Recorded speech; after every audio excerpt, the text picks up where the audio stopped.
pour vérifier si Lisa est une sirène.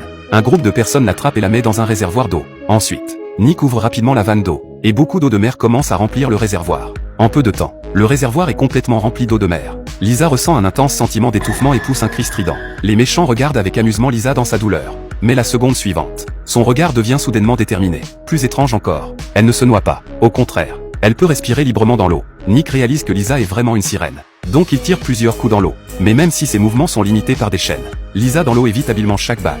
Quand Nick n'a plus de balles, Lisa n'est pas blessée du tout. Cependant, pendant qu'il remplit son chargeur pour tirer à nouveau dans l'eau, Lisa pousse soudain un rugissement profond. Et même la surface de l'eau est secouée de rides. Ce qui est mystérieux, c'est que le regard de Nick devient immédiatement vide. La seconde suivante, il saute dans l'eau comme ensorcelé et nage lentement vers Lisa, et porte un sourire vide sur le visage. Lorsque le sentiment d'étouffement le réveille, il est déjà sous le contrôle de Lisa. Cette scène inspire une peur infinie aux complices de Nick. Alors ils embarquent Lisa sur un yacht et s'en va vers le fond de la mer. Après avoir parcouru 30 km, ils la jettent dans la mer. Et pour éviter qu'elle ne s'échappe, ils lient ses pieds avec une chaîne. Mais ils oublient que Lisa peut respirer librement dans l'eau de mer. Donc elle défait rapidement la chaîne de ses pieds, émerge à la surface et nage jusqu'à la rive. Mais Lisa ne remarque pas que quelques silhouettes apparaissent sur la rive derrière elle. Quand elle se retourne, elle réalise qu'il s'agit en réalité de ses congénères sirènes. C'est une excellente série télévisée intitulée Tidland.